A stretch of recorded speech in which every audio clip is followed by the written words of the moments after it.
the Evolution Security Podcast.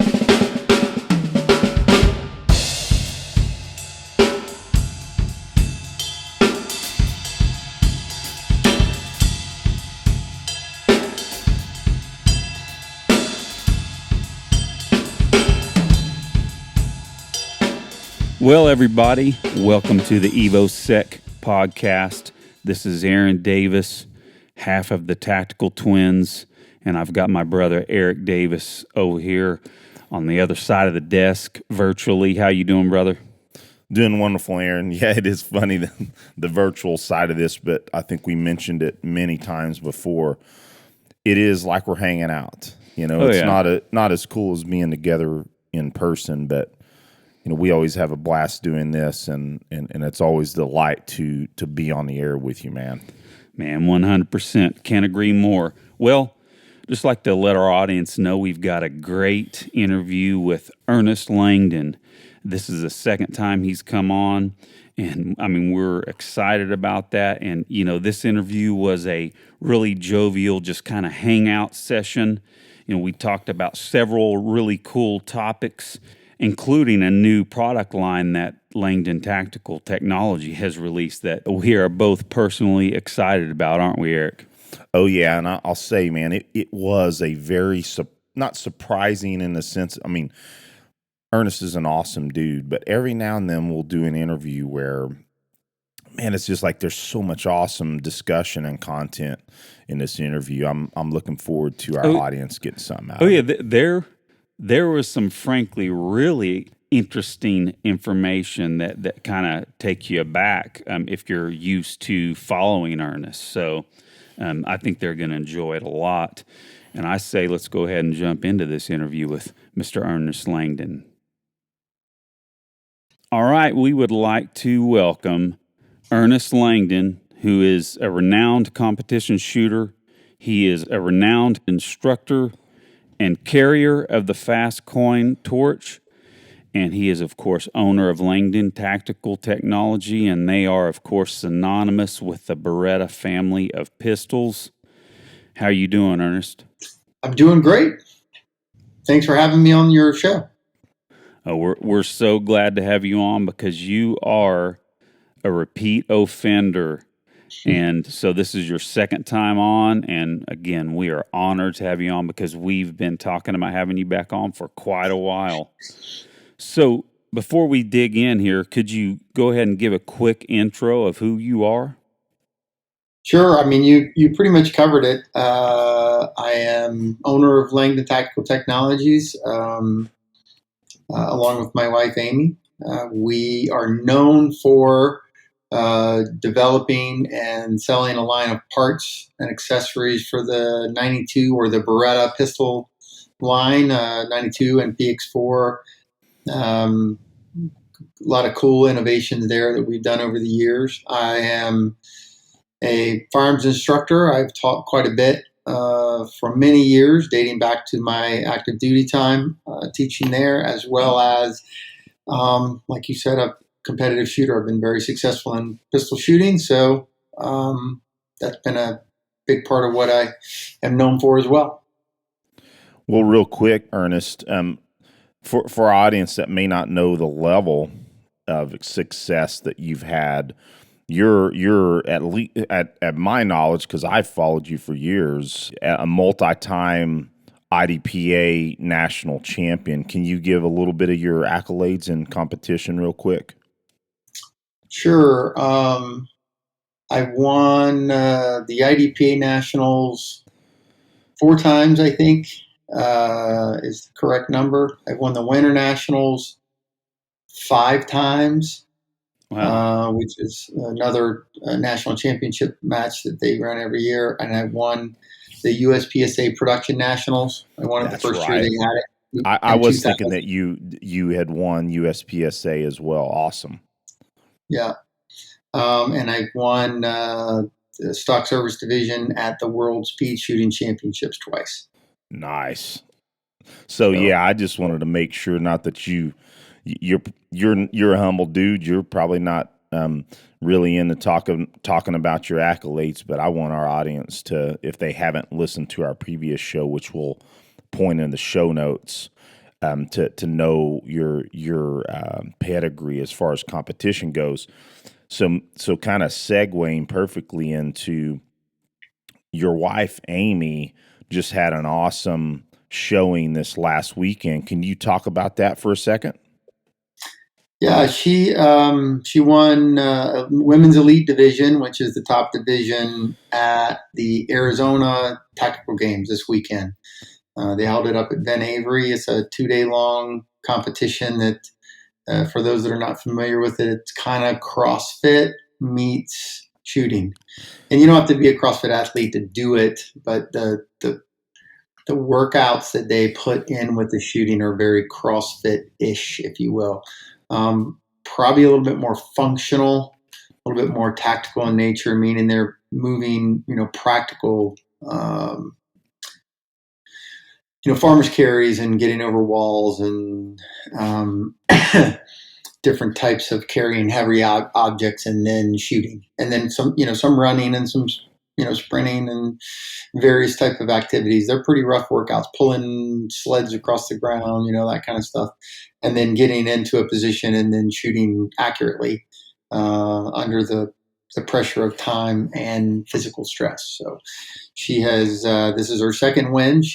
We decided to go to Texas when she decided she wanted to do this.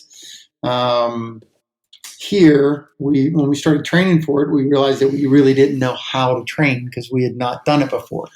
So we decided to go to Texas to the ETTS, I believe is what it's called, just outside of Dallas. And we flew down there and did that. She won that one quite handily. And then she won this one this weekend, a little bit more difficult. A girl by the name of Robin Cox really gave her a run for the money. She's a full-time Army National Guard major that did really well, but Aimee was able to come out on top. Well, that's really cool. And frankly, I have, I can conflate myself just a hair into this. So I just PCS'd to Fort Bragg not too long ago. The last time we spoke, I was out at JBLM Fort Lewis, and of course, Fort Bragg is the home of SF, or Special Forces. Now, granted, there's groups all around the United States, but this is kind of where the home is, where the school is and whatnot.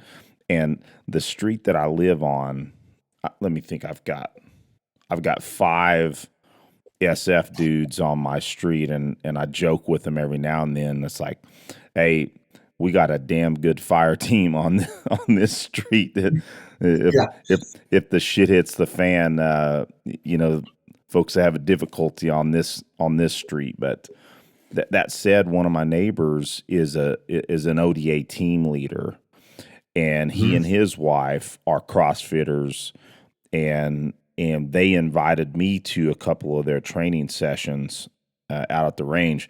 And I'm in decent shape. My main focus is on jiu-jitsu these days, and I have like you mentioned early pre-show, that I've got a pretty cool home gym as well.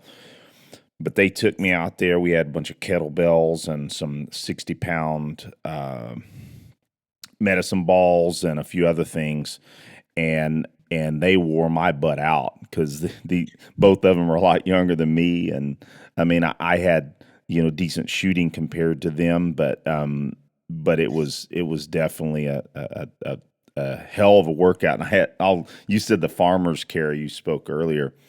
So I was being real careful because I'd kind of retweaked my back a little bit, and so I was doing less of the medicine ball. So I had to like triple up on the farmer's carry, where we were running around farmer's carry with 2 53-pound kettlebells around a dumpster, multiple times during this stage, and the first section of the shooting was pistol.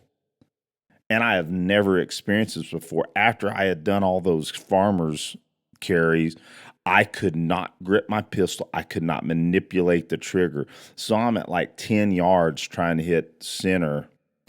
I was completely missing the target. Wow. Because I could not. My grip was so fried, excuse me, that I could not manipulate. It was the most bizarre thing I'd ever experienced in my shooting. It was Let me give embarrassing. you, Go ahead. yeah, let me give you an example of what Aimee at the Women's Elite Division. So their farmers carry on I think it was event 5,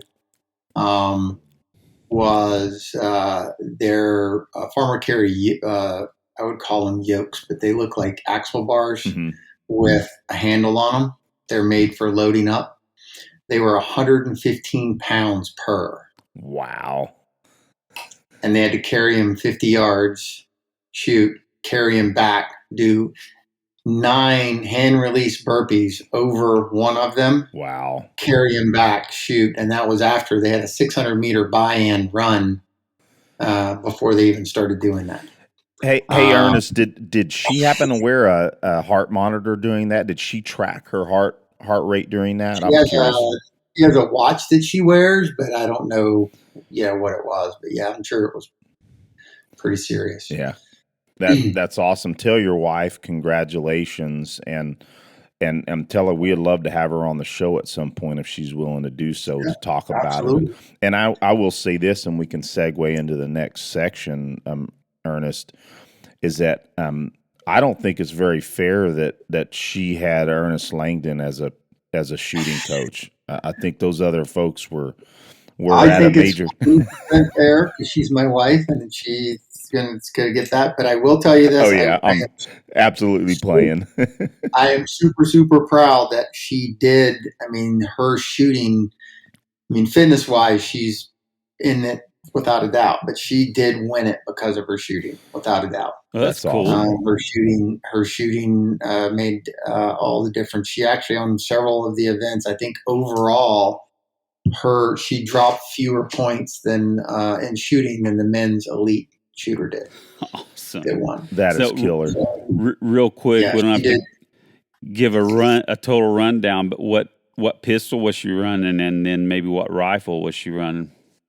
She was running a Wilson Combat EDC 9. Oh wow! Nice.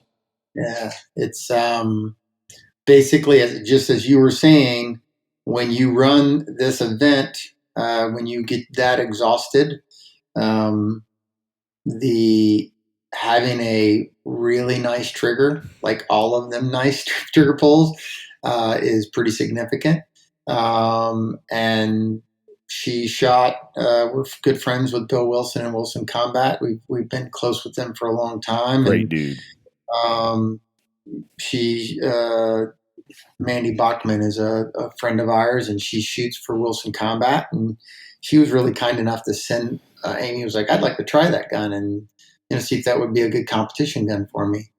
Mandy sent it to us to try for a week or so, and Aimee got it in and shot a little bit, and they really liked it. So we bought one of those from Wilson Combat, and that's what she's been shooting. So sweet, very cool.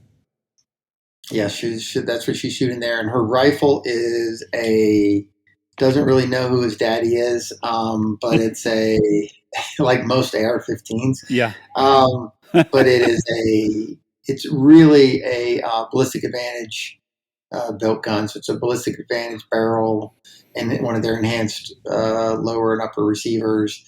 It's got, a different trigger in it, and I've got a Midwest Industries forend on it. That's because you can't have a compensator on your gun there. You can run a suppressor, but not a compensator because you're shooting on the line with other people. And now understand why they do that, because you're blowing. If you got someone next to you on either side, and you lay down with your nice AR comp and just start blowing sand and dirt and blast and everything into this guy while they're trying to shoot, they don't like that. But you can run a suppressor. So she runs a 3-prong flash hider and it's about I want to say it's a 13.2 inch or 13.6 inch handguard. So part of her flash hider is covered by the handguard, so she can she's not going to bump her barrel into anything and all that. weird shooting position she has to get into. So Cool. Very cool. And she's running an LPVO Steiner 1-4. Wow, cool. On it. So very cool. We both have a few or a couple ballistic advantage barrels too. They're nice for sure. Yeah, I don't think Ballistic Advantage gets the due that they deserve. That just really good products. You know, I laugh about my 10.5 inch or 10.3 that I've got a battle comp on it. Just like you said, boy, when you shoot close to that or anybody close to it, man, that thing just blasts you. That's just rude. It is freaking rude. Uncivilized. Yeah. Awesome. But no, it's a good little gun. We're gonna build a couple more of those. I've been super impressed with the rifle and the receiver and all the pieces and parts there. So we're gonna build a couple more, and one for me and a backup gun for her. So you got to have one for you, man. Yeah, I mean, I have 10 AR-15s. I definitely need more. Awesome. Man, you're speaking to our gear guys in the audience. So we're gear guys too, but we don't talk about gear a lot on this show, but that's one of the reasons why we had you on, so we could have some fun geeking on gear. Well, we'd like to take a quick break and talk about one of our sponsors, which is Tenacor. They are a source for just amazing EDC carry solutions and top-notch training. Now, I'd like to kind of point out that they were a leader in employing the incredibly designed discrete carry concept clips. And interesting enough, I thought I'd point out a product that maybe our listeners are not aware of, which is the collaboration between Shivworks, Craig Douglas, and Tenacor. They've got a Shivworks line of holsters that are really interesting, and they employ a new type of discrete carry concepts clips that is a full loop that has a loop that goes up about a 1/2 inch to where it really secures to your belt. It's not as easy to get on and off as the normal clips, but it's a little bit more secure. So I think a lot of people would like that. And it's a cool gray color with a cool Shivworks snake emblem on it. So I think people would dig that too. Now, I would suggest that you check out their Velo 4 version and their Cartoon 3, which are some of our favorite holsters. So check those cool new holsters out at shivworks.com. And for anything else that you're interested in from Tenacor, go ahead and go to their website at tenacor.com. And hey, use our new discount code EVO 2021. That's EVO 2021 for 10% off anything you get from them. So, speaking on geeking on gear, the other day I was flipping through social media and saw an LTT logo with a Glock. I was like, wait a second, what is this? And then I see that you announced that you guys were bringing Glock into your family of pistols that you offer and that you do work on. Man, as you know, sometimes I think some people might get tired of us boring old Glock guys. There's just maybe it just seems about 80% of the people in the kind of pistol fighting world, right, run Glocks. So. But that's still really cool for us. So I was real excited. Man, why don't you tell us how that came about and what you guys are doing? So, it came about for multiple reasons. I mean, one of the reasons was it became very apparent that we needed to expand into, new market spaces other than just Beretta. We ran into some pretty significant supply chain issues with Beretta this year, where they were not delivering elite pistols. We didn't get an elite pistol from Beretta for almost 7 months. Holy cow! So it was pretty significant issue there. Was that by chance COVID related? Do you think, or? Yeah, they had a lot of issues with material and supply chain from Italy, and lots of issues. And I don't want to pretend to understand everything that happened on Beretta's end there. And there was no malice in it. I don't think they were trying to cause us any problems, but it did cause us a lot of problems. Yeah, what a Um, bad time last year. yeah, well, this year I should Oh, say. this This is this year. Okay, in I'm sorry. 2021. Yeah. Still, So, it's still crazy yep, for firearms. bad time for that to happen. And so, I mean, we're fine. We're not in any issues of going anywhere, but that was a kind of a, you need to do some other things, right? And so we started doing research and looking into it and saying, what's it going to be? What would be the big market? And of course, we launched the Hellcats first because we already have a relationship with getting guns from Springfield Armory, and the Hellcat is a neat little gun. We got like 10 of them in and started playing with them and shooting the snot out of them many months ago. Because a lot of that is just brand new gun hits the market, and you're like, well, let's just hide and watch, see what happens. You got people that are going to have issues here and there, but the ones we got were great. I mean, very accurate, super reliable. I've got one that at this point, I've probably got 10,000 rounds through it, and it has never skipped a beat. I mean, it run Wow. great.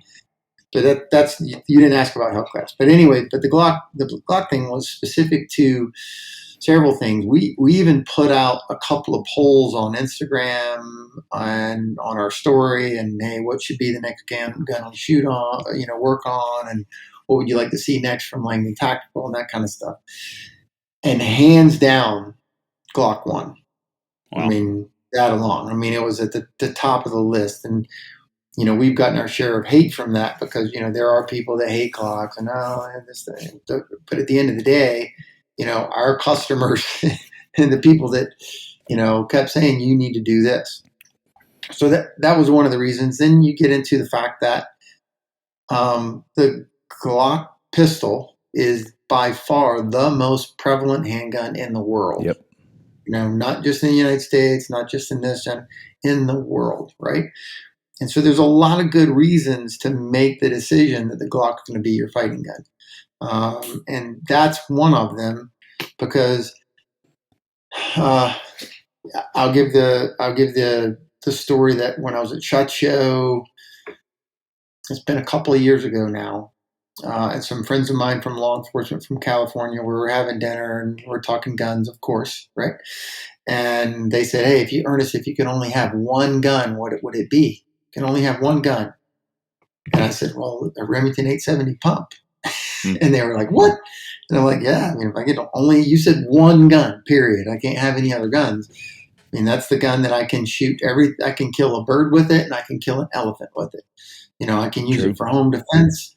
I can breach doors with it. I can it's an amazingly versatile platform that does, a lot of things that other guns don't. And they're like, well, that's not what we meant. One handgun. You can only have one handgun. I said a Glock 19. Wow. And they were Get like, some. what? Super wow. And look, what? And I'm like, look, I can get parts for that gun anywhere in the world. Okay, I can get magazines. I can get Magpul mags for it, which in my experience work. They may not be the best, but they work just fine. Oh yeah. For like $9 a piece. Well, Ernie, like one of the retails like what, $12, $15. Every police department, almost every, we'll say 80% of the police departments in the country carry 9mm Glocks at this point. I mean, they're everywhere. So parts, magazines, armory support, holsters, sights, all of simplicity of working on it. I can take the thing apart with pretty much anything that I could find. Right? If I need to detail strip it and get it clean because it fell in the mud and whatever. I'm talking, into the world, worst case scenario. I can only have one gun. Right? That was the thing. And 19 specific because I shoot the 17 a little better. Or the 45. I like the Glock 45s or the with 19X or whatever form, so the full size frame, a little better. But you know what magazine fits in a Glock 19? 17. Glock 17 mag. You know what magazine does not fit in a Glock 17? A A 19. Glock 19 mag. So, there's thought behind the process. It wasn't just a knee jerk here. This is what it is. I mean, the 19 is, I wrote a whole thing about the PX4, might be my DASA Glock 19 because I love the PX4. It is a spectacular gun. It's softer shooting than a Glock 19, which is just as, if not more reliable than a Glock 19. But I mean, go into a gun store somewhere and tell them you want a part for a PX4.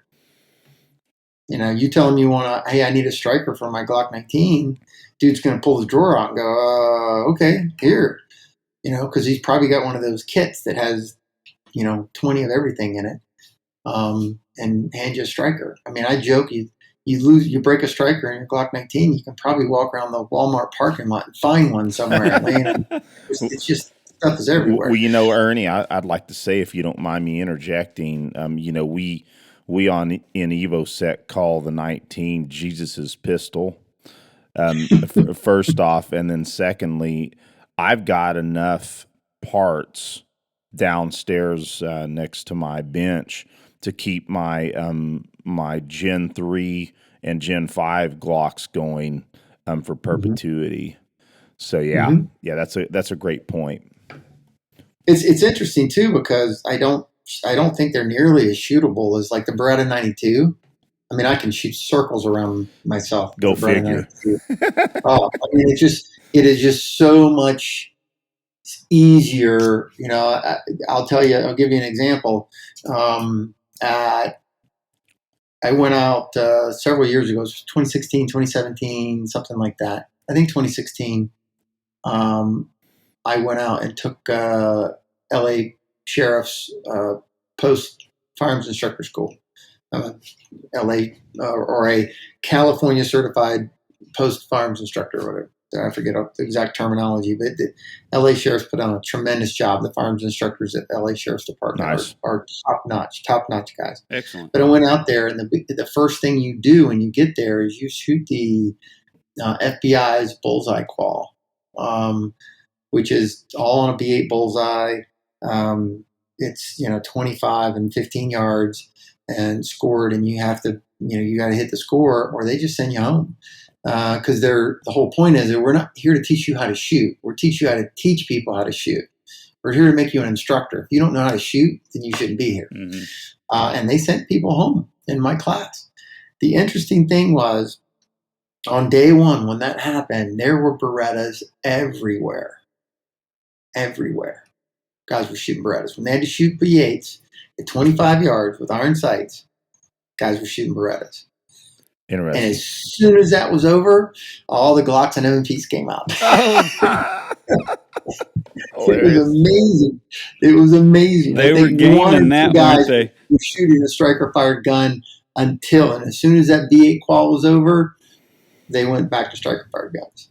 Man, that's a good story. And me and another guy came in first and second, 1-2 in the class, and we both shot Berettas for the whole class. I was the top shooter in the class. There was another guy in the class that came really close to win it, I guess. I mean, I don't know what the scores were, but he was behind me. And we shot Berettas for the whole class. Irons? I believe the 92 is a more shootable gun. I believe it is, from a shootable accuracy standpoint, it's more accurate. But that's not what we're talking about right now. We're talking about a fighting pistol that is easy to work on and sustainable. Lots of parts already. Yeah. And the other thing that I mentioned to a lot of people, and they well, why would you do this? And I said, well, a lot of people don't have any choice of what they can carry. Depending where, I mean, it's just a smart, and what I mean that is it's a smart choice for them, because if let's say you're a police officer and you carry a Glock on duty, your competition gun should probably be a Glock. The gun that your wife carries and keeps around the house should probably be a Glock. I mean, that's the platform that you guys are kind of, because of your job, you're married to. If you're right now, if you're special operations in the military, there's a really good chance that you're carrying a Glock 19. Oh yeah, right? yeah. My buddies When down the street all carrying 19s with a red dot now. Yep. So if that is where you're coming from, it would be silly for you to then turn around and say, yeah, I've spent the last 5, 10, 20 years, shooting Glock 19s. So now I'm going to shoot this other gun. I'm going to change. And you can, but, some guys are just not gun guys. They're just, this is the gun that I've learned on and I know how to use and maintain and all that other kind of stuff, and I'm going to stick with it. So there's just a lot of good reasons for it. And so anyway, enough about why. We are doing trigger work primarily. So we're polishing pieces and parts inside the gun to try to improve the trigger and make it more consistent and less stagey would be the term I'd use. Oh yeah. A lot of Glocks have little steps in the trigger, and when you're trying to shoot them precisely, that's difficult.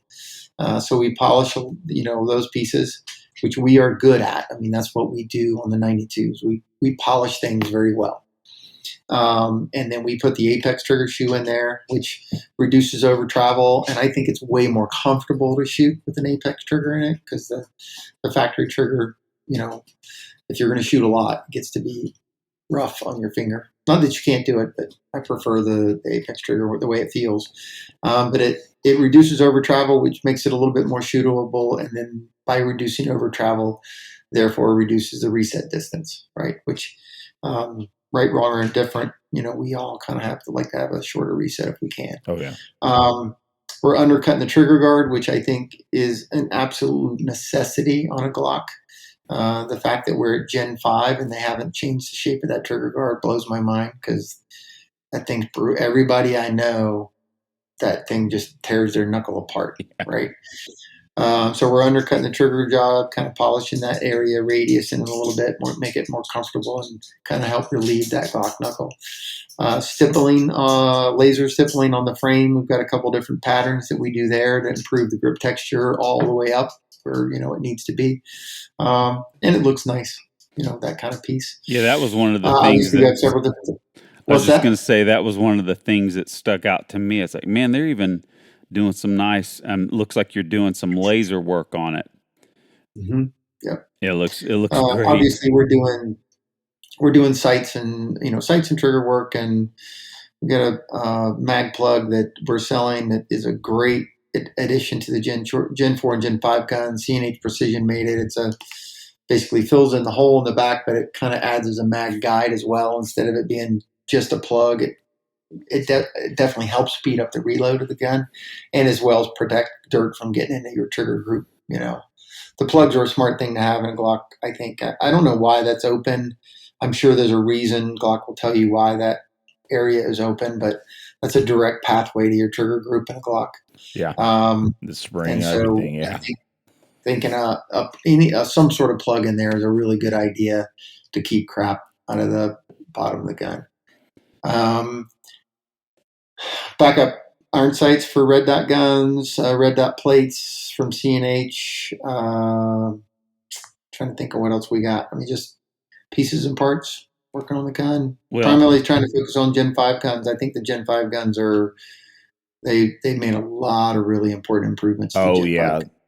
I'll be honest with you, Ernest. I had the opportunity to pick up a Gen 519 when I got back from Iraq this last year, and at first I was just trying to get another 19 to put in the back of the safe, and I was like, okay, our buddy Brian, who's also an EvoSec, he's like, hey, I can get you 19, but it's a Gen 5, and at first I was like, I'm such a Gen 3 person.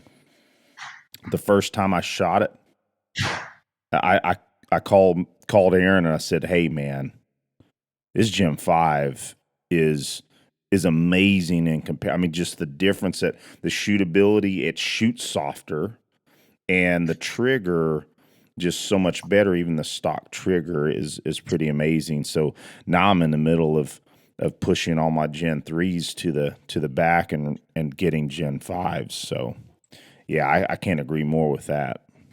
Yeah, Gen 5s they did a good job there. Yeah, I've got a Gen 5 17 MOS that was my jump into the red dot world, and yeah, I like it a lot too. I did my own grip, but when you're talking about your trigger jobs, I think I'm gonna have to get one of those. Yep, I was sitting here thinking the same thing. I was writing notes down here. Check into those triggers. Awesome. Yeah.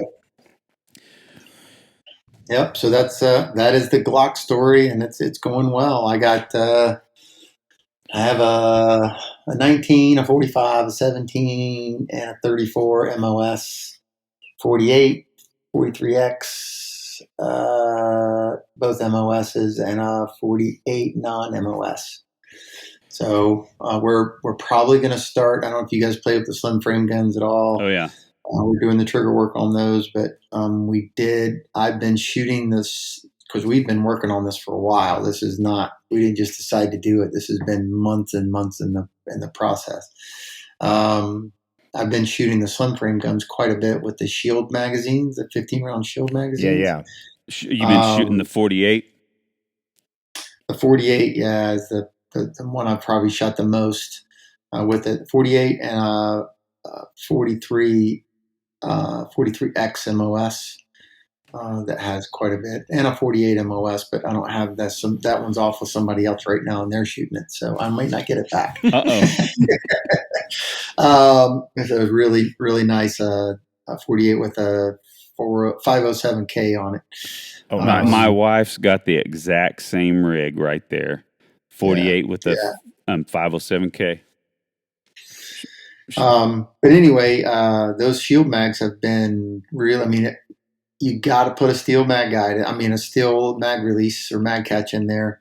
And my understanding is you need to use theirs because there's a bunch of steel mag catches on the market because it's an easy way to make them. It's easier than a polymer injected one, but their tolerances are pretty specific to keep that thing in place the way it needs to be. But I've had tremendous luck with mine.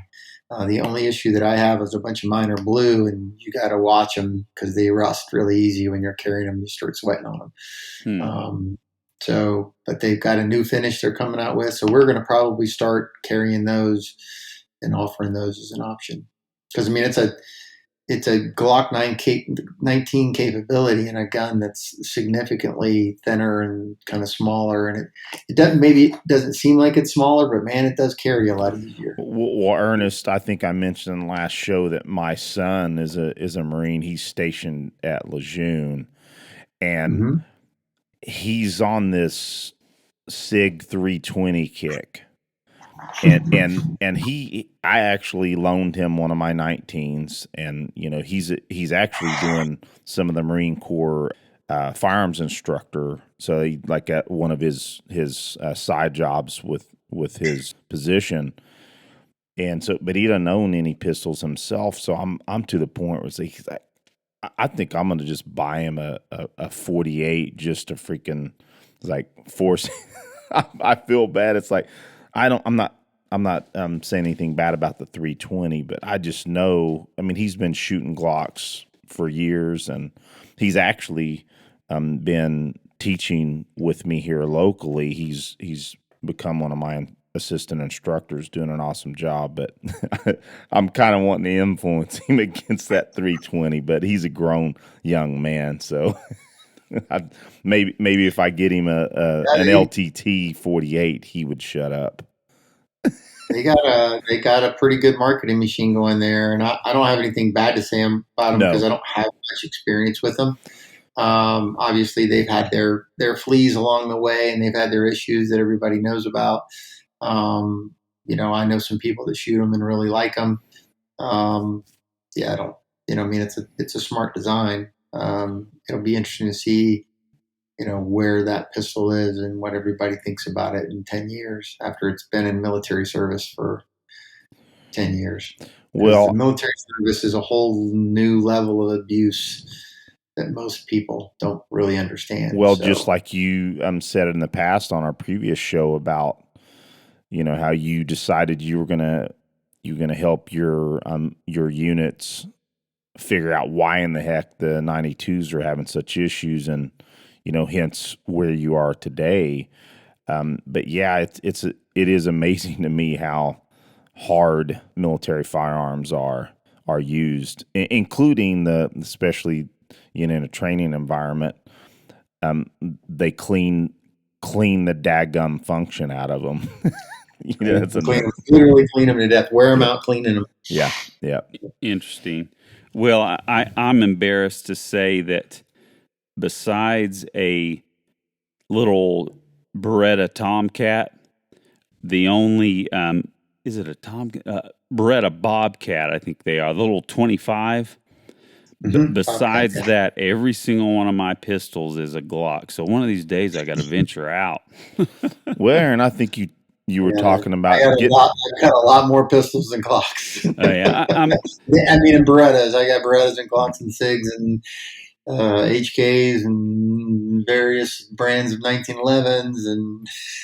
Well, we revolvers. we're noticing that big safe behind you, and we're just. Man, I bet you some cool stuff in there. That's one of them. One of them. Yeah, the way you're talking, I don't think everything could fit in there. It's amazing. I've got a really big safe, and it's amazing how it's filled up, and I don't have a ton of guns. So they fill up quick. They really do. They really do. So let's go ahead and talk about Origin. Origin supports the path we are all on with the best jiu-jitsu gis on the market, rash guards and spats. And after a hard workout, Jocko fuel supplements like the Malt Protein, which is delicious. I mean, I used to take protein supplements years ago that I thought tasted good. And when I was deployed this last time, I got some because I was short on protein before my Malt arrived. And man, it was gross. So it's amazing the difference in taste. So yeah, so also their krill oil and their joint warfare help us recover. They also have hoodies, t-shirts, killer leather boots and belts. Oh yeah. With all their products made in the USA, bringing manufacturing back to the USA. If you're looking for any Origin products, please go to our show notes and click on the affiliate link. It helps EvoSec keep this podcast free. If you're getting something out of this show and you feel like helping us out, use EvoSec 10 for 10% off at checkout. And Aaron, I'll just say this. My buddy Chris, shout out to him, just got his 4th stripe on his blue belt this last week. He came up to me after class and said that he went on and used our code and ordered a new path gi. He ordered one of the black ones. So awesome. He texted me just a couple of days ago. He said, or a day ago, and said, "Hey man, my path gi is supposed to be here on Wednesday," and he said he doesn't think his wife realizes how nice she is to him for Christmas. So it's kind of cool. Cool. Yeah, so I'm looking forward to seeing that in class this week. Excellent. So with that said, yeah, please go to the affiliate link, like I mentioned in our show notes, and go pick something up. It helps us out. Well, we can go kind of back to Berettas, but last year you said it like this, that you cracked the code on the red dot on the 92. I mean, let's just touch on a little bit, how difficult was that process? Just give us a little bit of the background on that. Yeah, that was not, to say that it was a difficult process. I mean, I don't think it was horribly difficult. I mean, I'm a non-trained engineer. I had to figure it out myself. I mean, I've been in the gun industry for a long time, but I spent a lot of time, kind of figuring out how to do it. And basically, what we did, and I don't know if this is video or not, but I took a bunch of slides and cut them in half and figured out what the limiting factors were. And the main limiting factor was the extractor. I can't get any lower than the extractor. Oh yeah. Or we completely changed the design of the gun. So it was like, okay, if we take it all the way down to the extractor, then what are the problems? And we kind of started from there, because the goal was that we needed as low on the slide as possible. I mean, getting a red dot low mounted on the gun is very, very important. And the Glock MOS guns with some of the aftermarket plates, the MOS guns seem to work pretty well because it's a fairly low mount already. Mm-hmm. But the Berettas, because of the shape of the slide and because of the firing pin block, it ends up putting it up, much higher on the slide. So we had to figure out a way to get around that. So I re-engineered and changed the way the firing pin block interfaces with the firing pin. So I redesigned the firing pin and the firing pin block, which was the big hurdle, was to figure out a different way to do that. Extractor pin had to be changed because the extractor pin is too long and had to be shortened and modified. The left side detent for the safety lever had to be changed because we had to modify the safety lever as well, cut it down so that there was room for the plate. Because if you put a proper mount on here and get it that low and get it away from the breech face, there's no room for a proper dovetail on the slide. The alternative is to put it far forward, and when you put it too far forward, your lens of your optic is right by the breech face, or some other negatives. And we looked at a lot of different stuff. This wasn't a overnight thing. This was 18 months worth of work and designing and engineering and teaching myself how to do SolidWorks so I could, that's my SolidWorks computer right there, so I could engineer and design the parts. Cool. And then send them off and, have them send them off and have them made. So it was a long process. If I was a, school trained mechanical engineer, it may not have been as long of a process, but one of the things that I figured out is I have a very mechanical mind. I know how that gun, and the term is in my mind's eye, I know what that gun's doing when it's firing. I can see all the pieces and parts moving around in my head. So I knew what the parts needed to be, but getting from making the part to what, and kind of drawing that out and then getting that across to a mechanical engineer so that he could design it, that takes a lot of time and cost to pay that guy to do it. And it's going to take several iterations of, no, that's not quite what I meant. I mean this. So, we made the decision to, again, invest the money and, quite a bit of money in software and a whole lot of time. My wife was saying that my girlfriend was SolidWorks for about 6 months because I would be sitting on the computer and going through, it tells you how to do stuff, and you can go through tutorials, and you can go into YouTube and watch all kinds of stuff. So it's not an issue of, it doesn't teach you how to design stuff, it teaches you how to draw it. And I've been helping design gun parts for a really long time. So I knew what it needed to be. It was a matter of getting it designed and that kind of piece. And then I think what we've done, our firing pin, I think we've got 2,500 of them out there now that are RDO, 92s with all our stuff on them. And we have, people just shooting the snot out of them. We haven't broken a firing pin or had any issues with the firing pin block, any of that stuff. And of course, we drop tested, and we've got more engagement holding the firing pin in place by the firing pin block than the factory gun does. So excellent. So all of our parts are 17.4 pH stainless with heat treated at H900. They're super hard. Hard in the right way. You can make things too hard, I should say. Yeah. They start to become brittle at that point, right? Correct. Yeah. Correct. And what an amazing description, Ernest, of your process. I know our audience is gonna really appreciate that. I know I'm learning a lot just listening to it. That's a really cool description of how you went through that. Well, Ernest, so on the red dot, just maybe a real quick kind of rundown of changing or at least getting into running red dots yourself.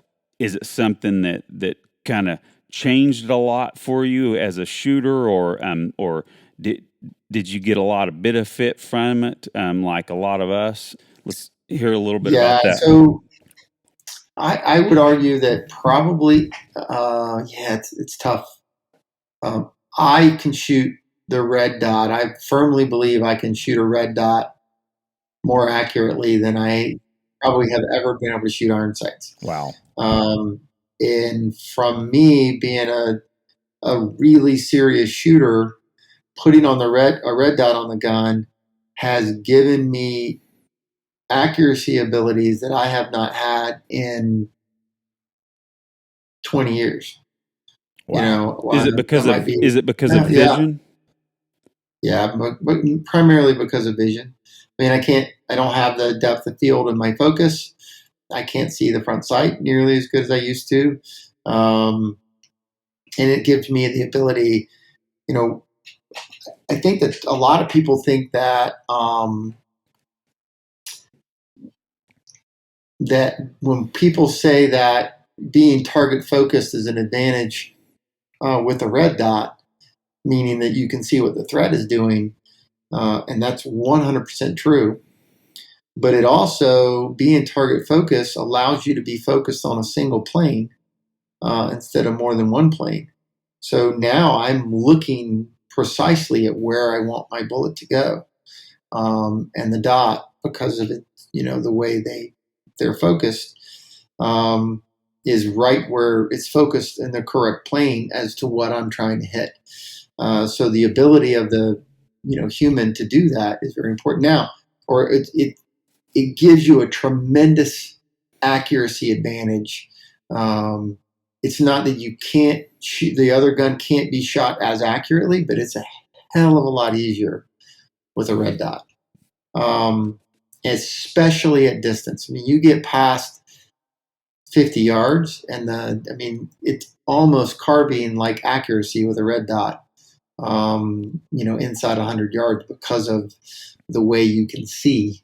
And everybody, I shouldn't say everybody, but I've said for years, and others have said the same. I mean, shooting is about seeing and feeling, and the red dot allows you to see better. Is bottom line. You still got to be able to pull the trigger right. I mean, it's still about this piece right here. I mean, it doesn't put a Band-Aid on that. If you've got a case of snatchitis or whatever you want to call it, it's not going to fix that. So I think it's a tremendous tool, and I think we're just starting to learn, how well that they can be shot. And I used to say that it didn't make any difference up close, but I don't think that's the case anymore. I'd say inside 10 yards doesn't make any difference, but it does, because when I switch it back and forth between iron sights and red dot guns, when I'm trying to be precise, at 7 yards, it's so much easier to be precise at speed with a red dot than it is iron sights. Because with an iron sighted gun, the sights in the gun are covering half of my target. Yeah. I mean, I'm not seeing all that. Whereas with a red dot gun, I'm seeing all of the thing I'm trying to shoot at, and I can see below it and above it and all around it, and so I see a lot more with the red dot gun. So I think it's a tremendous tool. There are a lot of people think that it's good to start out on a red dot. I think the level of end user maintenance and awareness of your gun and what's going on there from a day-to-day standpoint it's a professional's tool. You can't just stick the thing in your holster and forget about it, because the batteries are gonna die. You're gonna end up with belly button lint and t-shirt fuzz, and everything else is gonna cover up the lens, and you're not gonna be able to see anything. You have to, be cleaning all that stuff off. You have to pay attention to the brightness levels of your dot. You have to. There's things that you have to be aware of that you don't have to be aware of when you're running iron sights. you have to pay attention to that. There's all kinds of protocols that I think are important when you're running a red dot gun. Like, your mounting screws need to have witness marks on them, Mhm. so you can look down and tell that they are still where they are supposed to be as part of your, daily end user checks, especially when you're at the range and you're shooting, or you leave the range and you're shooting. You need to know when the last time you put a new fresh battery in the thing.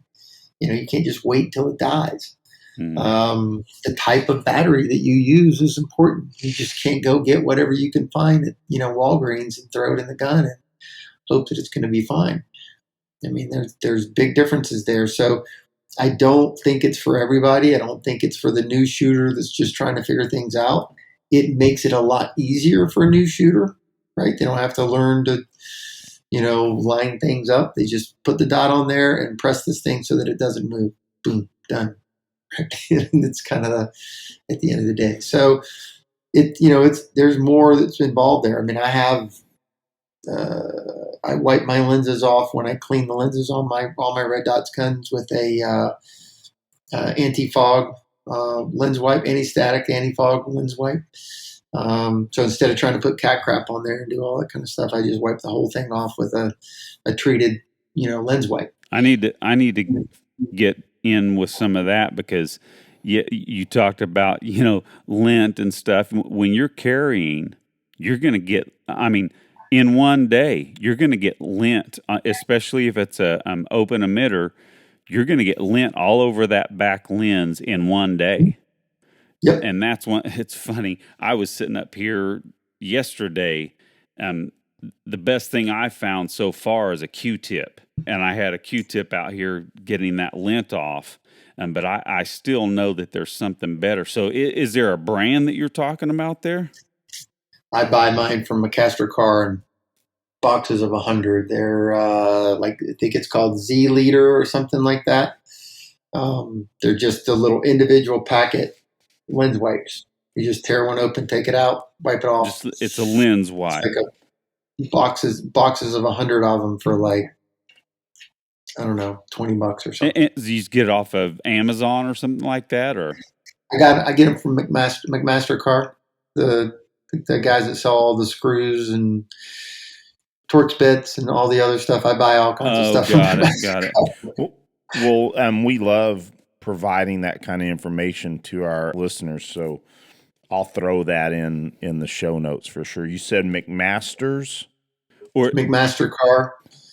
It's a McMaster car. Yeah,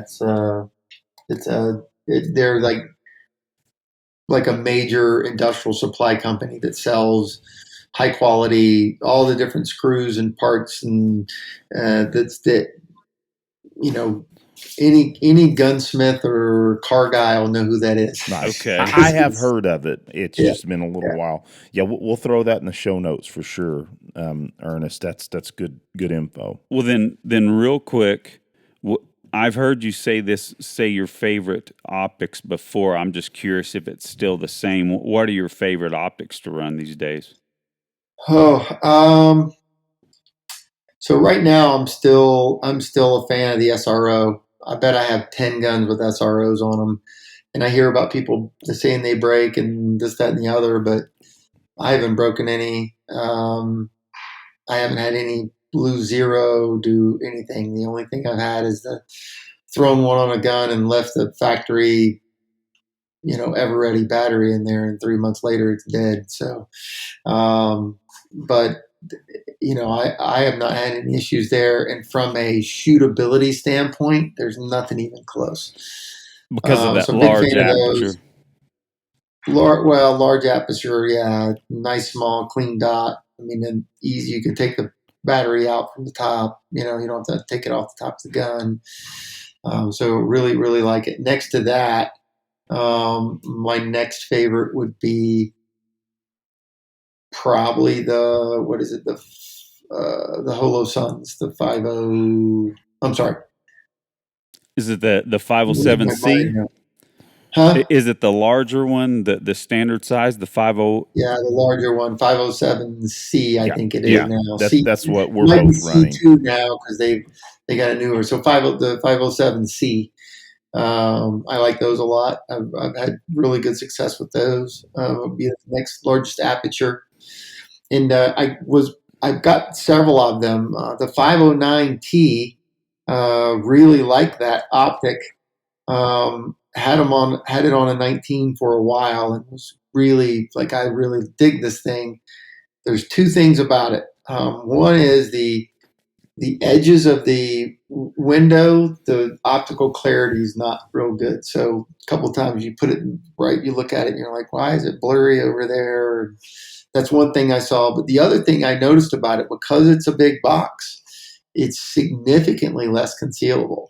Interesting. Yeah, because it sits up off the slide, and then I carry appendix, and this thing is always poking a corner, because it's that much further away from the slide, and it's back, and it's a corner. Interesting. So it's, in my opinion, it's less concealable. The SRO is more concealable, even though it sits up on the top of the gun higher. It's so far forward towards the breech face, it's down by your belt, and it's covered up. Interesting. So, well, I find the SRO more concealable than the 509T. So, well, last weekend, was it last weekend or the weekend before, I took the firearms instructor development course from Tom Givens, and at one point he came up to me and said that that my Holosun optic was going to release COVID on me at some point. It sounds like Tom. It does sound like Tom. Yeah. I just could not pass up the chance to pass that on to you guys. Yeah. But yeah, He got COVID. He got COVID pretty bad. He did. Like 6 months ago. Yep. I mean, and actually, it hospitalized him for a while. it was my first class that I was taking with him got canceled because of him getting COVID. So yeah, interesting enough. Yeah, that did happen, but it was a great class. Glad I went through it. Had a lot of fun, and being around Tom, man, he's always got jokes. Yeah. I mean, he's. I like Tom a lot. I have not been to his class. I really would like to go. He's on the list for sure. He actually came. I was honored enough to have him come to one of my classes in Florida. Him and his wife came to it. So, well, Ernest, quite frankly, he mentioned that on our show, and oh yeah, he said he was mentioning how in his continued education that he's like I learned something from the instructors that I attend. He said that you taught him. It was, I forget exactly what he said, but he essentially said, hey, Ernest corrected something I had let drift into my technique. That's right. I remember that. Yeah, and so he spoke extremely highly about your course, which that's not surprising to us either. So I'm sure I just thought you'd like to hear that. Yeah, no, I consider Tom a friend. And I think I've never heard anything but spectacular stuff about his teaching. I would love to take one of his classes. If I know I'd learn stuff from it, but I've heard his comedic ability to deliver is legendary. So it would be worth it. It from makes the entertainment standpoint. It keeps you engaged for sure. Yeah, absolutely. So well, and it's like the I took it back in November, and I think Tom's standards for instructors, it just speaks for itself. But just man, the amount of learning on how to teach for those of us that are new in the teaching business, it's just astounding. Really good course. Aaron and I are going to take the advanced course together next June. We're looking forward to it. Good. Great. Well, Ernest, we are definitely at the close of time and your valuable time. So I don't know if Aaron has any of his bonus questions, which he normally does. We've already asked him some of the special bonus questions on the last show. Yeah, so I figured this may be, and this wasn't intended to be a finale, but it is the last question we wanted to get out there. I think you may have mentioned, we talked about Craig Douglas's ECQC, and I think you may have mentioned this on our show. It may have been another conversation, but that you hadn't had the opportunity to attend that class. But we know recently that you did attend, because I saw Craig posted a video of you talking about the class, and we were super pumped about that, because we are multi-time alum, and we believe that course is one of the most important that anybody can take, and we were excited to see that you got to take it, and we just wanted to get a synopsis of your experience. Aimee and I both went. Oh, that's right, she was in it too. Yeah, too. Yeah, she did. She did really, really well. We went in Virginia. Actually made a couple friends in the class. Good as people, we always really do. good people Yeah, there. I think Craig is. I don't know how he is a phenomenal teacher. And I don't even we tend to use the word instructor a lot. And I think there's a difference between being an instructor and a teacher. absolutely. I use the term instructor for myself as well, but there are people that can teach and they're regurgitating information. They're saying the same thing. They're going on a program, which is important. I mean, if you're running a program, you got to run the program. But being able to teach, being able to change the way you explain something, being able to listen to a question from a student and then articulate something so that the light bulb turns on for them is a skill unto itself. So I think Craig is a phenomenal teacher, I would say. And that is, I think that's a difference.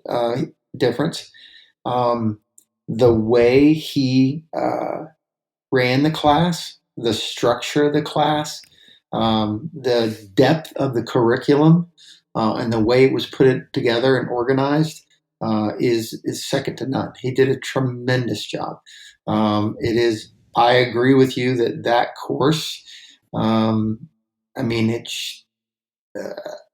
it bridges the gap between hands-on and shooting and all that stuff better than anything that I've ever seen. And I don't even know that a lot of people that attend the class fully appreciate the depth of knowledge that goes into putting that information forward. Agreed. It's very impressive, and I think he does a really good job of it. It was a great class. I've been wanting to go for years. I knew it was a great class beforehand because I've had people that I, deeply value their opinion, tell me that it was life-changing for them. Right? Absolutely. So that's very, it was very, very important. So I think it was spectacular. I mean, I think if you have not been to that class at least once, I don't want to say wrong is not quite, but it needs to be at the very top of your list if you consider yourself a martial person that is serious about protecting themselves and their family and truly understanding, close-in personal conflict. So. Wow, what an endorsement, and we definitely I would like to count Craig as a close friend, but his friendship has been fostered over the years that I and we have trained with him, and I'm starting to lose count on how many times I've taken that class.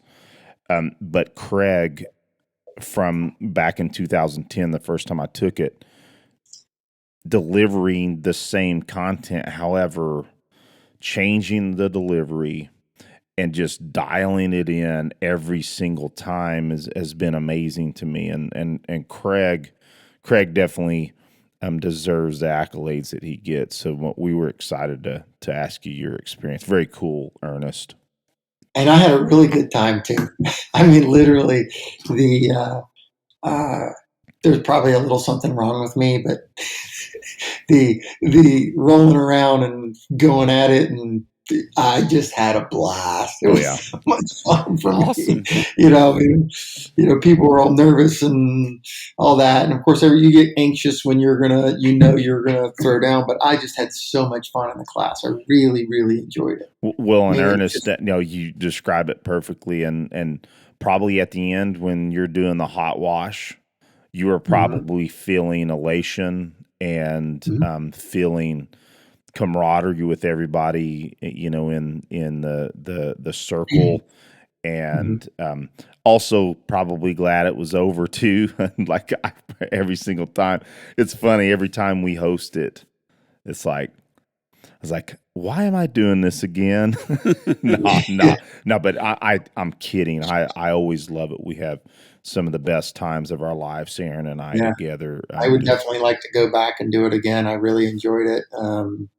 And it's again, tons of information. And I think it really is eye opening for a lot of people that helps them show where the holes are in their abilities. And maybe phenomenal shooter, but hey, I need to work on this, that, and the other. So really good stuff. And I actually, it was interesting because I'm not a young guy, and I've been in a lot of more fights than I should have been in over the years. So the fighting part doesn't really scare me because I've been punched in the face a lot and fought a lot and got the scars to prove it. But the really probably my proudest moment in the class was he put a scenario together and I talked my way out of it. Nice. I didn't have to do Awesome. anything. I managed it and didn't have to do a thing. And he broke it and he was like, wow, okay, that was perfect. And I was like, that's what I would do, right? I don't want to get into a fight if I can help it anymore. I'm 54 years old. That's not a good idea. Well, and that is the perfect outcome, is it not? Using the muck or the managing unknown contacts, if you can do that successfully, that's what we want. And I can hear it now. We'll call that. Yeah. Awesome. Yeah, it was good. Very cool, Ernest. I tell you, the last time you were on, we were so excited and amazed by the information and content you provided. You delivered again. Thank you very, very much for your wisdom and frankly supporting us. We're a still younger company and still up and coming, and to have the support of people like yourself is very humbling and very much important to our growth. So thank you very much. No, I appreciate it. I appreciate the support and the kind words and reaching out. And I'm sorry I was kind of not getting back to you over the weekend, but No problem. I had my plate full. No factor, buddy. We're all good to go. I just thought, well, I'll just send this email verifying where we need to go, and if he's there, we'll just do an interview. If not, hey, Eric and I'll chat for a while. Well, you had a valid reason. You're coaching your wife and enjoying that awesome weekend with her, and so Sir Ernest, we'll try to return the favor and push your products to our audience as we normally do, and maybe at some point. We work out, not maybe at some point. We would love to host you at some point, and also, heck, maybe the next DCQC you attend can be the one we host. We would love That'd be great. to. I love North Carolina. That's where I was born, by the way. Where's that? Fayetteville. Really? Fayetteville. Wow. Cape Fear Valley Hospital. Really? That's crazy.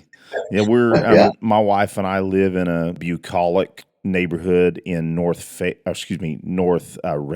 We love it here, and love our home here. And I plan one of my favorite drop zones there. Oh, yeah, awesome, very cool. Which one, Holland or? No, Skydive Rayford there. It's at the drop zone there. Oh, Rayford. okay. See, that shows my ignorance. I think you know what. I think it's right over here by our house, actually. Probably, yeah. Yeah, so I'll have to scout that out and see if it is. Paraclete owns it now, so the wind tunnel that's right there, the big wind tunnel that's in Rayford. Oh, okay. Yeah. It's owned by Paraclete, and Paraclete bought that drop zone at Rayford. So now I haven't been there in years because I don't jump anymore, but I used to go there anytime I could. So. Well, I think, have you ever done anything out at Trigger Time? I have not. I know Tom. What's in my mind now? The guy that owns it. I'm honestly I've forgetting his met him a last couple name, and times. We've I've been talked in several times. communications with him recently. We're going to host some of our classes out there. But He's actually a former Marine from Mike back when I was on active duty. We were on active duty at the same time, and he was one of the early HRP instructors. I read that on his bio. That's right. Yeah, one of the very first HRP instructors, because he kind of laid the groundwork for what that program became. And then I worked there yet later. So yeah, he's kind of legendary. He's been around a really long time, and and Trigger Time's been around a really long time too. I mean, that guy. And that what it's called? What's it called? Yeah, it's Trigger Time. Yeah, Craig does classes here, so I mean, I'm super pumped that I don't have to host when Craig comes here necessarily. Not that I won't do that, but it's like Craig keeps jabbing at me. He's like, "Hey, Eric, you need to show up for some of your free classes," because I'm so used to hosting and Aaron and I hosting him that I'm like, you know what? It'd be super cool just to show up at a class and not dealing with the hosting duties. Right.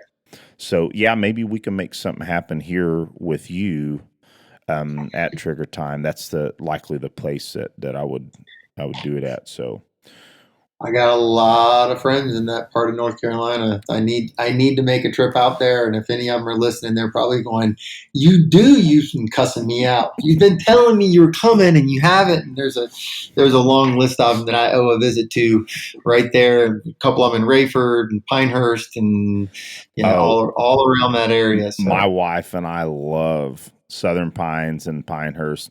My jiu-jitsu gyms in Southern Pines, only 15 minutes away. We love that area too. So very cool. I almost moved there over Arizona, and then I chose Arizona. Well, Arizona is awesome too. So I don't blame you there. It's really awesome. Yep. Well, Ernest, I think we've taken up enough of your time. Again, thank you so much. Aaron, you got any last words? No, just again, from me, thanks a lot, Ernest. Like Eric said, this helps us so much that we have been very blessed to speak with giants in this industry, and that includes you. And when we get support from guys like you, it's just amazing. We have a blast. So thanks for coming on. Thank you. I appreciate it. Those are very kind words. And I'm sure that we'll do it again. We have some guests that are up to 3 times, and we just keep rolling because we don't just try and find lots of guests. We like to have on the people that we learn from and that we want to push them out to even more people so that more people can be exposed to what you guys have to offer. So thanks again. Well, thank you. You guys have a good evening. Thanks, guys. You too. You guys take care. Be blessed. Good night, guys. You too. Bye. Bye.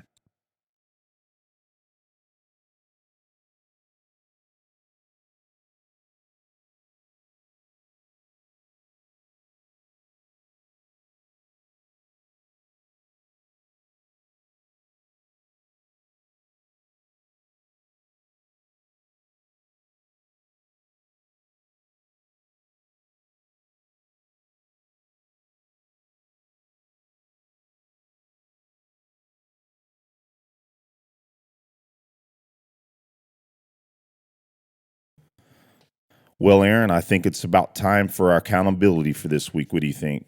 Let's get it going. So I had 2 early morning workouts and a Saturday afternoon workout. And I'm just going to stop there and say I love my early morning workouts. It's so nice to get the workouts done in the morning. But Saturday, sometimes I'm not going to lie. I mean, Jocko's not going to like this, but you know what? I sleep in just a little bit on Saturdays, maybe at about, 8 o'clock. And I like to wake up, and that's when I get a lot of my reading done, and I just chill, hydrate, and somewhere around noon or 1 o'clock, I'll go ahead and work out, because there's another tool from that, right, Aaron? I'm getting a little bit of an intermittent fast in, eating after my workout. So that's actually one of my favorite routines is my Saturday morning workout, or excuse me, Saturday afternoon workout. So this week, I don't like to say it when it's going on, but I did kind of tweak my back again. I think I was working out a little bit too hard and hitting the mats probably a little harder than I should have, but I'm doing great right now. So this week, still in a strength cycle, I focus. Hey, Eric, yeah, go ahead. Let me interrupt. I'm just curious. Do you have any disc problems? Is that what your deal is, or is it muscular? Yeah. It's disc issues. I see. It had, and actually, my disc issues, Aaron, started back when I first got married.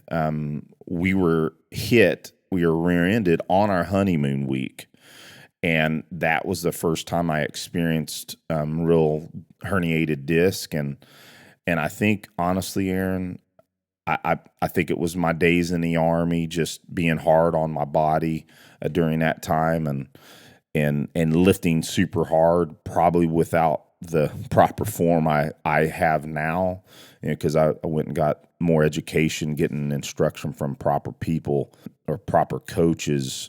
But back then I didn't. So I think I've just kind of created a little issues, and also the fact that we get older, we start getting hurt. Everybody faces some form of herniated disc. I was about to say, if you run into anybody in this lifestyle that doesn't have some spinal disc issue, you're going to be floored. Yeah. Every single person I get, I say, I got this disc problem, and I start getting all woe is me, and they go, yeah, me too.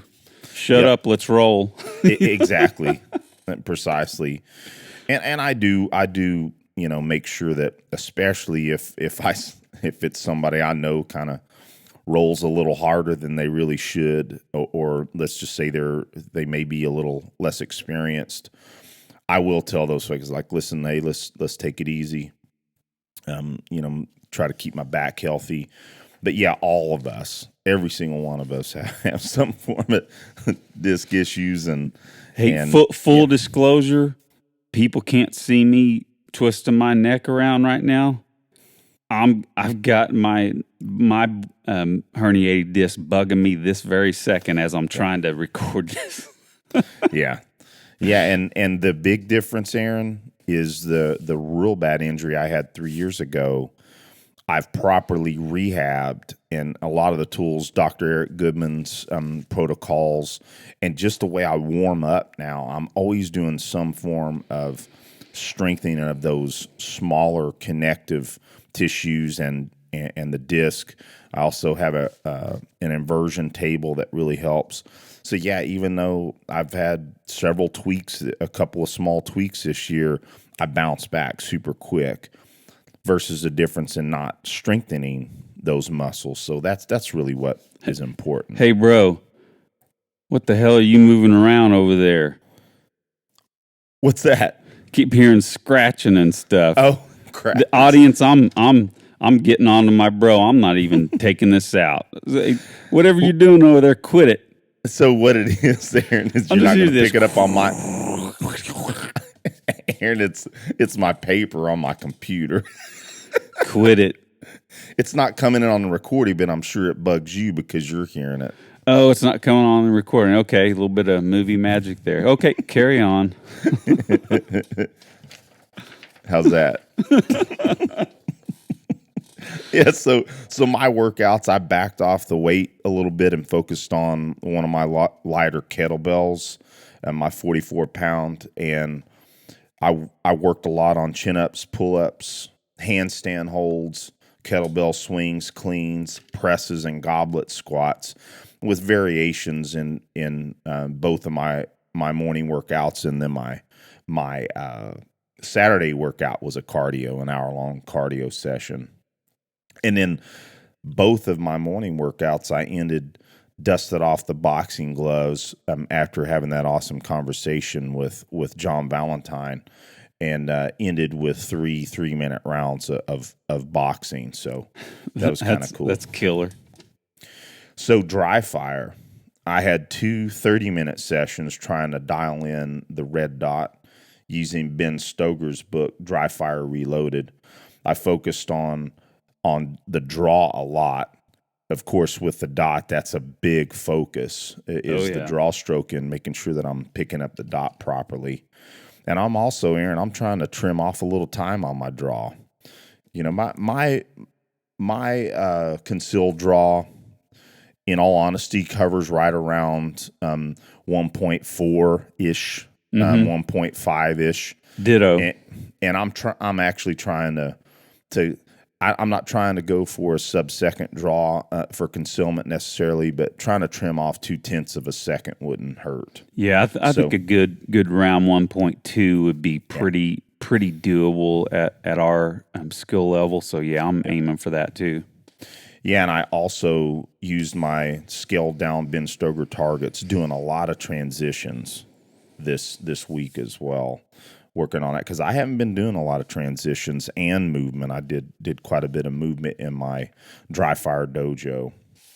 So now moving on to jiu-jitsu, man, had an awesome jiu-jitsu week with my family there at the gym. And Thursday, I'll just mention it specifically, we did the full class doing sparring drills. And it does seem like that a lot of the folks that haven't really understood the sparring drills is like going to 100%, you know. It seems like folks are starting to realize that they're not going to get near as much out of it. It seemed like everybody was understanding the drilling aspect this time, so it was a lot of fun. But man, we still worked our butts off. I was spent. As I was driving home, I was like, goodness, man, I need some milk and a big chug of water. So that was cool. And lastly, Aaron, as far as our adherence to video as essentially a visualization and learning tool, I purchased the Bigger Circle advanced handgun shooting mechanics video that is kind of cool, man. We got a special guest coming up that we're going to talk very thoroughly about that, but we'll just leave that as a little teaser. But man, talk about a really good video that covers some advanced techniques in shooting that here in a couple episodes from now we'll be hitting on. So Aaron, I honestly, man, I think that does that for me. Well, so then I'll jump right in here and be frank and lay it on out here. I've been so busy running my kids around to work, to football practice, to their games, football games, and then this is my gig season, tons of gigs lately. Prepping for gigs and all that stuff, man, it actually takes up a bunch of time.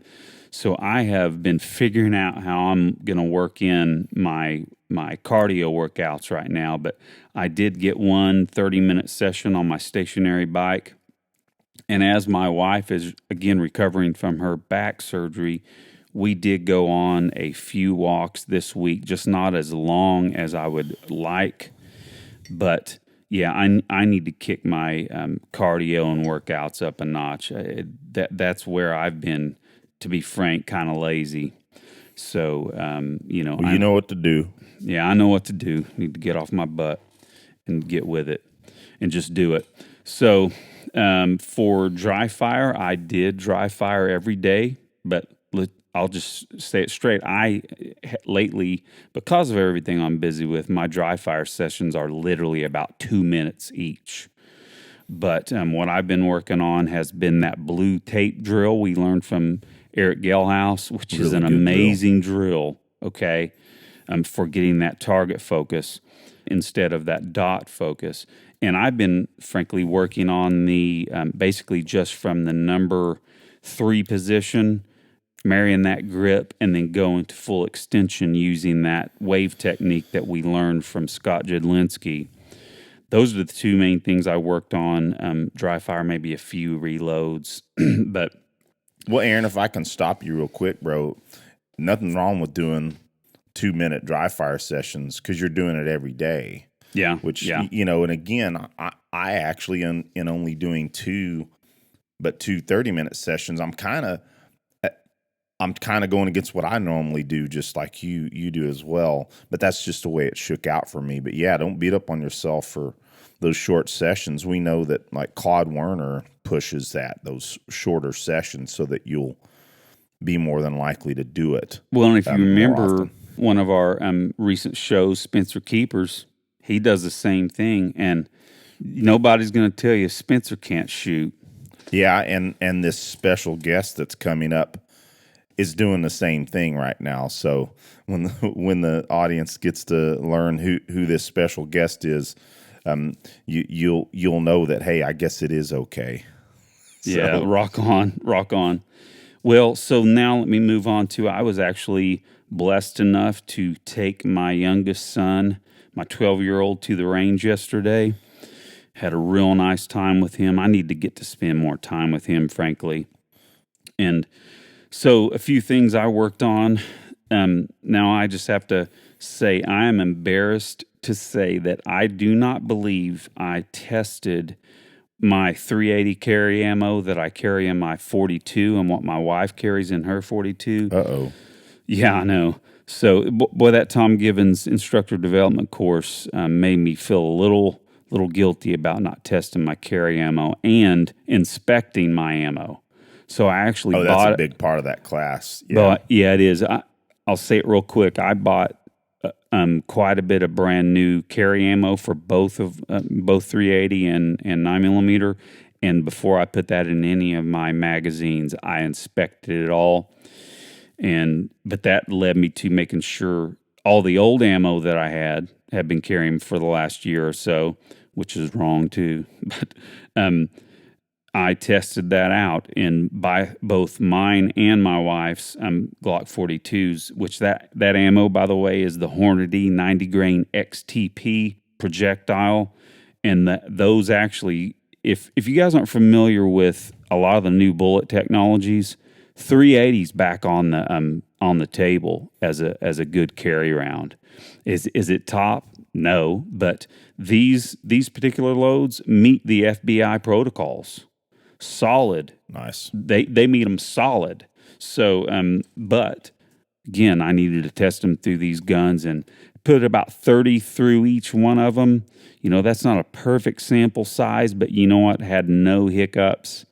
And so I'm at least more confident in those.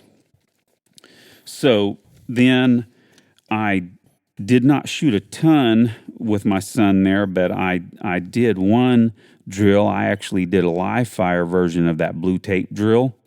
And all I did was put a full 17-round mag in my 17 MOS with that Holosun dot, and I put that blue tape over the lens. Now, just picture this, guys.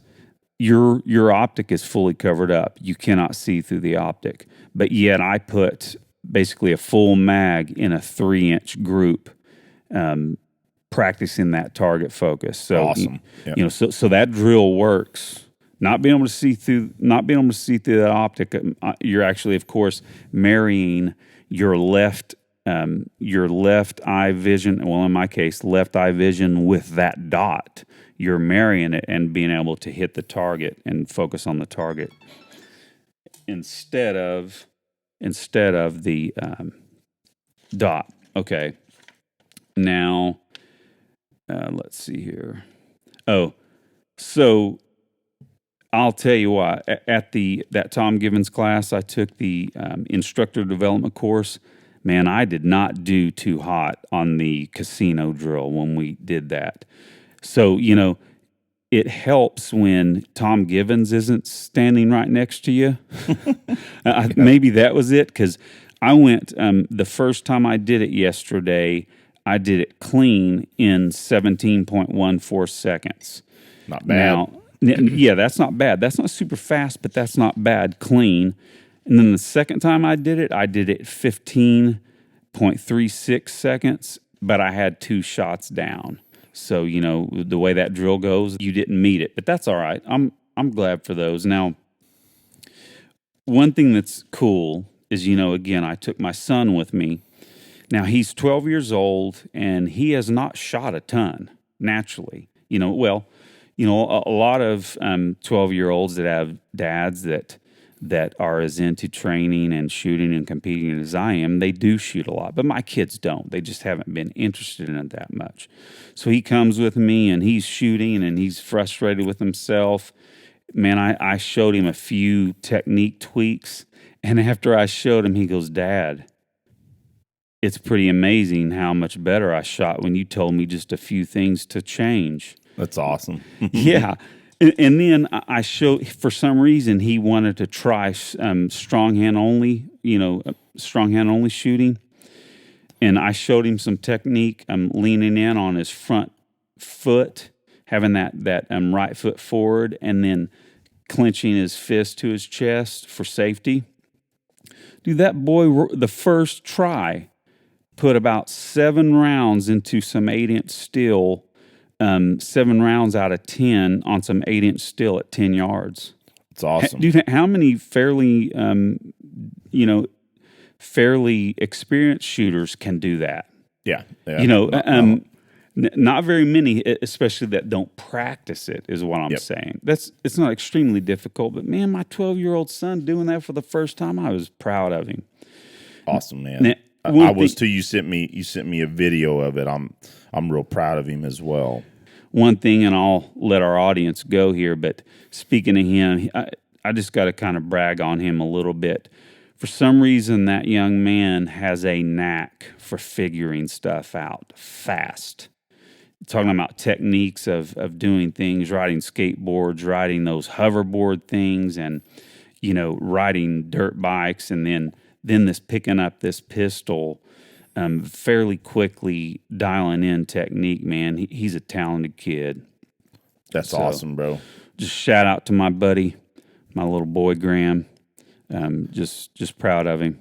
Well, I'll give him a shout out to you, Graham. I'm proud of you, buddy. Well, I think this brings us to the end of the show. It's been a good show, fun show as always. Absolutely great interview, and also a fun time hanging out with you as always. Sure. Well, you have a good evening, brother. Take it easy. You as well. Bye.